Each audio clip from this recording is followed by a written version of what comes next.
하나님 말씀은 이사야 2장입니다. 이사야 2장 7절 말씀부터 말씀을 보도록 하겠습니다. 11절에 보면 그 날이 있죠. 그 날에 하나님께서 심판하시는 날입니다. 주된 원인은 6절에 말씀하셨어요. 6절에 하나님께서 세 가지 말씀하셨거든요. 6절에 보면 주께서 주님의 백성 야곱의 집을 버리신 이유가 뭐냐? 첫째는 그들에게 동방의 풍습이 가득하다. 동방은 세상입니다. 영적으로 이 세상 나라를 말해요. 이 세상의 온갖 풍습, 세상 것이 다 교회에 들어온 거예요. 성도들이 세속화된 거예요. 세속화라고 하는 것은 죄 가운데 빠졌다는 거예요. 세상 사람들처럼 물질적이고 육신적이고 또 정욕적으로 나가는 겁니다. 두 번째는 뭐냐? 그들이 블레셋 사람들처럼 기룡을 말한다. 예수 믿는 성도들이, 믿는 사람들이, 하나님 섬기는 사람들이 무당 점치는 거예요. 운을 따지고 세상 사람들이 말하는 그런 점을 치고 무당 굿하고 이런 걸 따라가는 거예요. 세 번째는 뭐냐? 이방인들의 자녀들과 손을 잡았기 때문이다. 이방인의 자녀들과 손을 잡았다고 하는 것은 믿지 않는 사람들과 아주 중요한 일들을 같이 하는 거예요. 중요한 일들 뭐가 있을까요? 결혼. 믿지 않는 사람과 결혼. 믿지 않는 사람들과 중요한 그런 동업관계. 중요한 일들 같이 하는 거예요. 또 하나님의 교회가 또 이 세상 사람들과 이렇게 연합해가지고 어떤 사업을 하는 거예요. 교회가 세상 사람들과 같이 할 수 있는 사업들이 있어요. 그러나 세상 사람들과 같이 하면 안 되는 것들도 있습니다. 그걸 잘 구별해서 그걸 잘 피해 나가야 됩니다. 그래서 하나님의 교회에 동방풍습이 가득하고 세상 사람들처럼 블레셋 사람들처럼 기룡을 말하고 또 이방 사람들과 손을 잡았어요. 겉으로는 잘 되는 것 같아요. 여기 보니까 7절에 그 땅에는 은과 금이 가득해졌습니다. 부자 됐네요. 돈 많이 벌었어요. 은과 금이 가득하고 또 보화가 무한합니다. 이거 참 얼마나 좋아요. 보화가 무한해졌네요. 다 부자 됐네요. 성공했네요. 또 그 땅에는 말들이 가득하고, 말들은 지금으로 말하면 무기들입니다. 전쟁 준비래요. 전쟁 준비예요. 말들이 가득하다. 무장, 국방력 이런 걸 말해요. 병거가 무수하다. 자, 이런 거 보면 어떻습니까? 동방풍습이 가득하고 블레셋 사람들 기륭을 말하고 이방 사람들과 손을 잡고 나갔더니 외부적으로 볼 때 성공한 것 같아요. 은금이 가득하고 보화가 가득하고 넘쳐납니다. 말들이 무수하고 병거가 많이 생기고 잘 된 것 같아요. 그런데요, 에스겔 7장 19절에 보면 하나님의 이제 심판이 오는데, 하나님의 심판이 오면 그 사람들이 좋아하는 은과 금이 다 소용없어요. 소용없게 된다는 거예요. 거기 에스겔 7장 19절 한번 읽어주시겠어요? 그들이 은을 거리에 던지고 금을 오물같이 대할 것이니 여호와의 진노의 날에 그들의 은과 금이 그들을 구원할 수 없을 것이다. 그것들은 그들의 영혼을 만족시키지 못하며 그들의 허기진 배를 채워주지 못하고 오히려 그것들이 그들의 죄짓게 하는 걸림돌이 될 것이다. 네, 은과 금이 아무 유익이 되지 못하고 오히려 죄짓게 만드는 걸림돌이 된다는 거예요. 또 피난 가는데 하나님의 진노로 인해서 달아나야 되는데 은과 금이 이게 무겁잖아요. 처음에는 그렇게 무겁지 않아도 무거우니까 가다가 내버린다는 거예요. 은도 길거리에 버리고 금도 오물같이 대한다는 거예요. 오물 있잖아요. 오물처럼 대한다는 거예요. 금을. 여호와의 진노의 날에 은과 금이 그들을 구원하지 못한다. 또 허기진 영혼을 만족시키지 못하고 또 허기진 배를 채워주지 못해요. 영적 갈급증을 해결하지 못해요. 만족시키지 못해요. 그래서 오히려 교만하게 만들고, 자만하게 만들고, 하나님의 징계의 대상이 되는 거예요. 교만해지잖아요. 교만해지면은 결국 하나님의 징계 받는 거 아닙니까? 또 말들을 많이 가지고 오고 병거를 많이 보유해요. 이건 성경에 맞지 않는 겁니다. 물론 오늘날 국가가 군대를 양성하고 또 무기를 갖추고 또 계속 훈련하는 거 중요한 겁니다. 굉장히 중요한 거예요. 이거 무시하면 안 돼요. 유다 나라하고는 다릅니다. 오늘날 국가는 세 가지를 잘해야 돼요. 국가의 그 존재 목적이 있어요. 목표. 국가가 이렇게 있잖아요.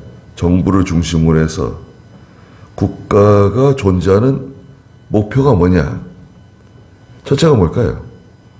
국민의 생명과 재산을 보호하는 겁니다. 그렇잖아요. 국가는 국민의 생명과 재산을 보호하는 거예요. 두 번째는 뭔가요? 이 경제를 이렇게 세워야 돼요. 잘 살게 해줘야 돼요, 백성들이.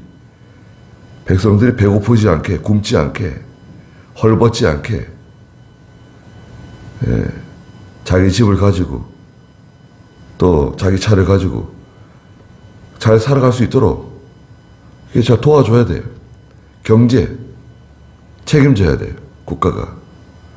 세 번째는 뭔가요? 나라를 잘 지켜야 돼요. 국방이에요, 국방. 나라를 잘 지키는 거. 외적이 침투하지 못하도록 침입해도 막을 수 있는 그런 실력을 갖춰야 돼요. 요 세 가지가 제일 중요합니다.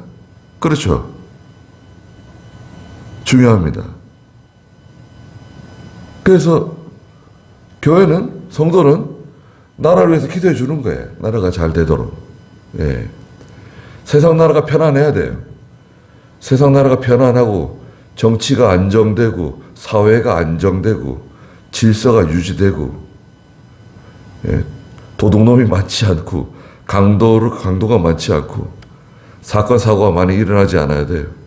그래야지 성도들이 편안하게 예배당 가고 편안하게 신앙생활 할 수 있잖아요. 그 국가가 하는 기능이에요. 그런데 중요한 건 뭐냐? 우리 믿는 성도들은 국가를 의지하는 게 아니다 이거죠.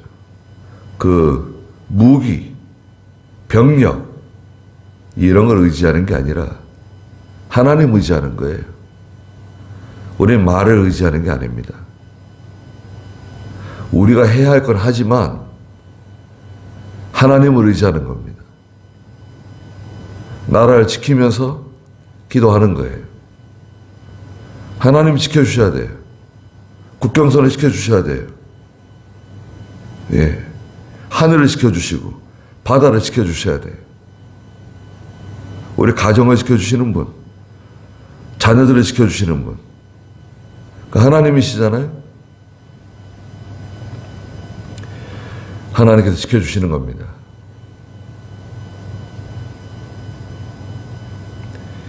팔절에 그 땅에는 우상들이 가득하므로 그들이 자기 손으로 일하고 또 자기 손가락으로 만든 것에게 절한다 그랬습니다.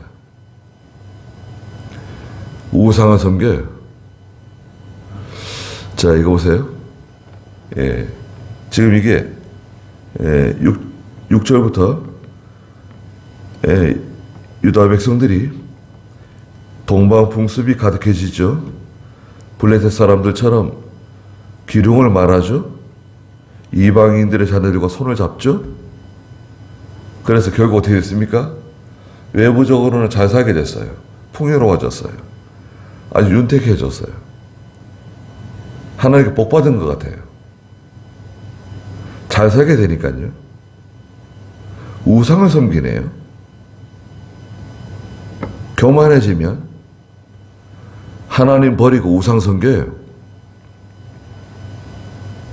왜 우상을 섬기게 됐냐? 마음이 하나님을 다 떠났거든요.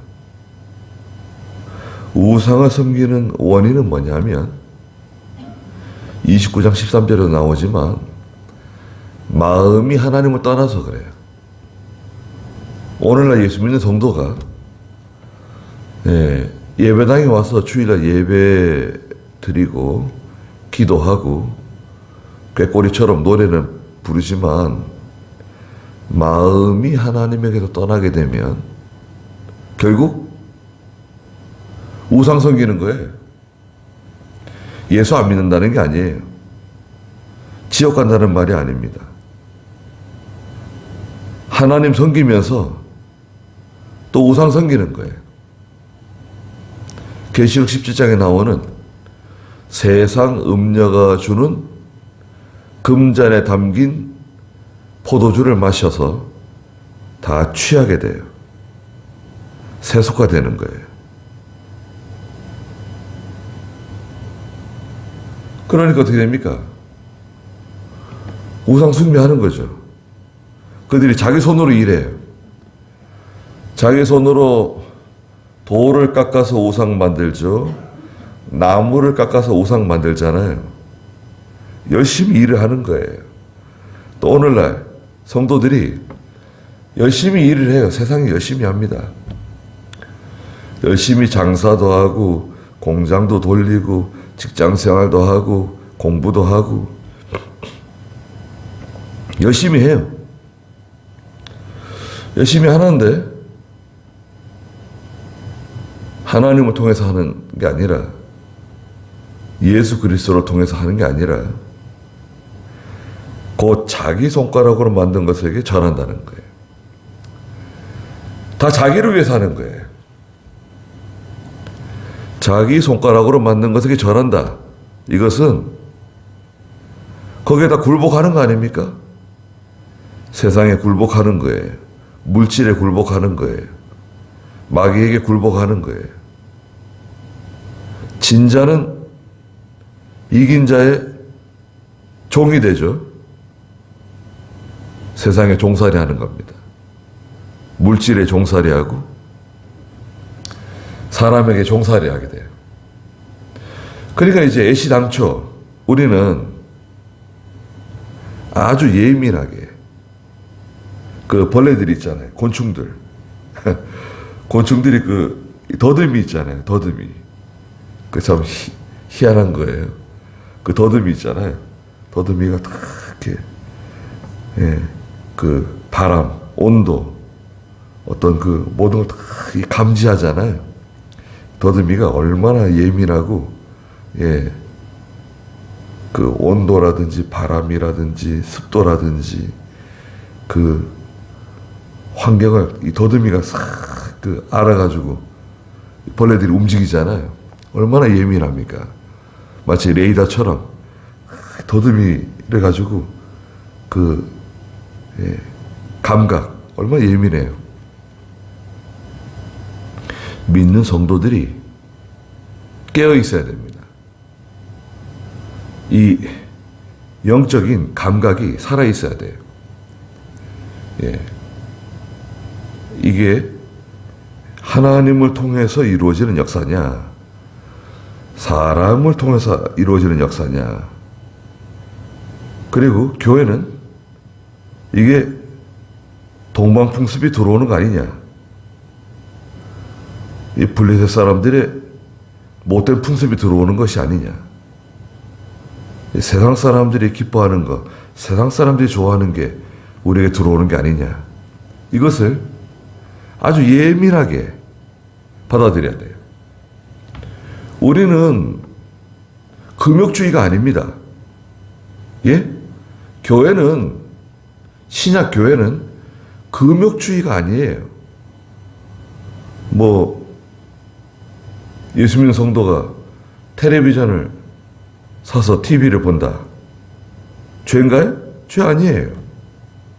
컴퓨터를 사용하고, 좋은 의복을 입고, 좋은 차를 타고 다니고, 좋은 집에서 살고, 그 죄가 아닙니다.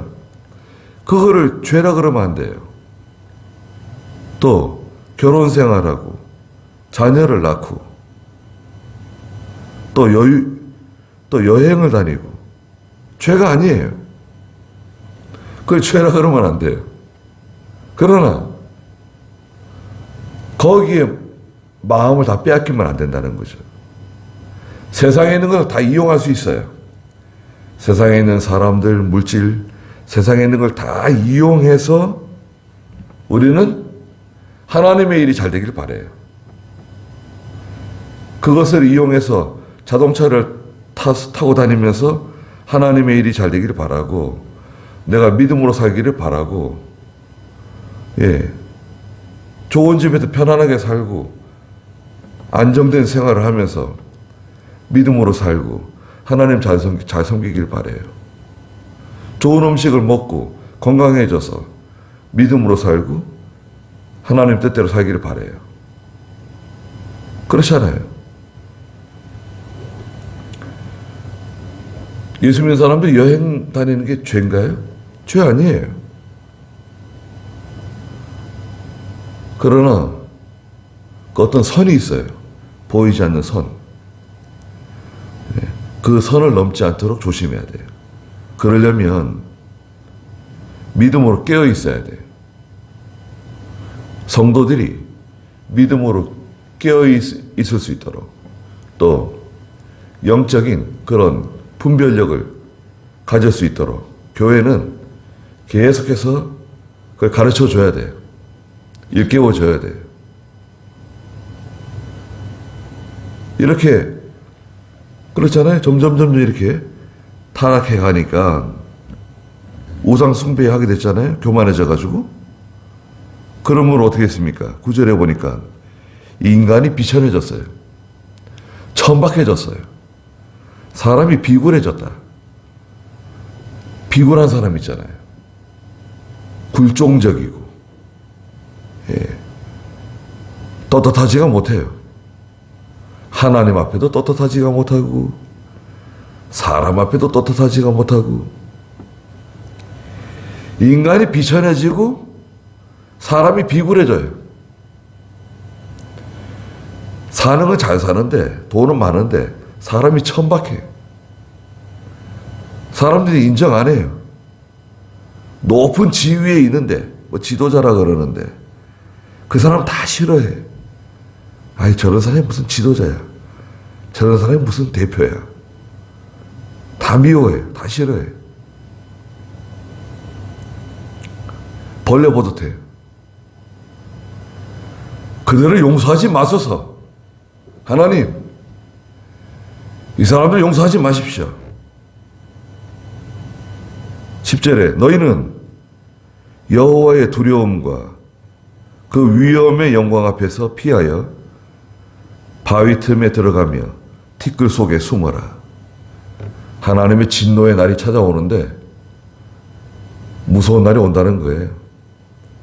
그날은 두려운 날이고 하나님의 영광과 위엄 앞에서 피하게 될 거다. 달아나게 될 거다.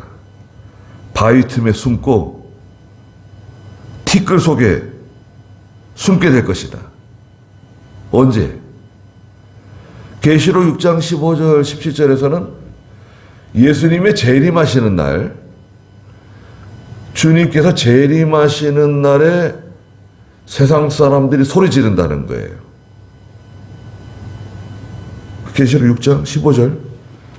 네. 그리고 땅의 왕들과 귀족들과 장군들과 부자들과 강한 자들과 모든 종들과 모든 자유인들이 동굴들과 산들의 바위틈에 숨어 산들과 바위들에게 말하기를 우리 위에 떨어져 보좌에 앉으신 분의 얼굴과 어린 양의 진노로부터 우리를 숨겨라. 그들의 진노의 큰 날이 이르렀으니 누가 능히 설 수 있겠느냐라고 하였다. 네. 진노의 큰 날이 도래한다는 겁니다. 그날, 오늘 11절에 그날, 하나님의 진노의 날, 심판하시는 날, 거만한 자들의 눈이 낮아져요. 눈빛이 변해요. 거만했는데, 거만은 자기를 스스로 높이면서 사람들 무시하는 사람들 아니에요. 거만한 자들. 거만한 자들의 눈빛이 변했어요. 교만한 자가 굴복하고, 이 교만해져가지고, 교만해져가지고 우상 섬기고, 교만해져가지고 하나님 배반하고, 나갔는데, 다 굴복하게 됩니다. 여호와께서 홀로 높임을 받으실 것이다. 성도들이 다 하나님께 나와가지고 엎드려요. 살려달라 그래요. 죄를 회개해요. 구원해달라고 부르짖어요. 왜? 인간이 비천해지고 사람이 비굴해졌잖아요. 다 쫄딱 망했어요. 말하자면. 잘 나가는 줄 알았는데, 성공하는 줄 알았는데, 은금이 가득하고, 보화가 넘쳐났는데, 그게 행복을 주는 것도 아니고, 만족을 주는 것도 아니고, 오히려 더 영적 갈급증, 더 배가 고프고, 더 허전하고, 기쁨이 없어요. 만족이 없어요. 하나님 없으면 그건 다 실패해요. 하나님 없으면 그건 다 실패다. 아무리 잘 나간다고, 아무리 성공했다고 큰 소리 쳐도 하나님 없으면 그 어느 누구든지 그 사람은 실패한 사람이에요. 거기까지 하죠.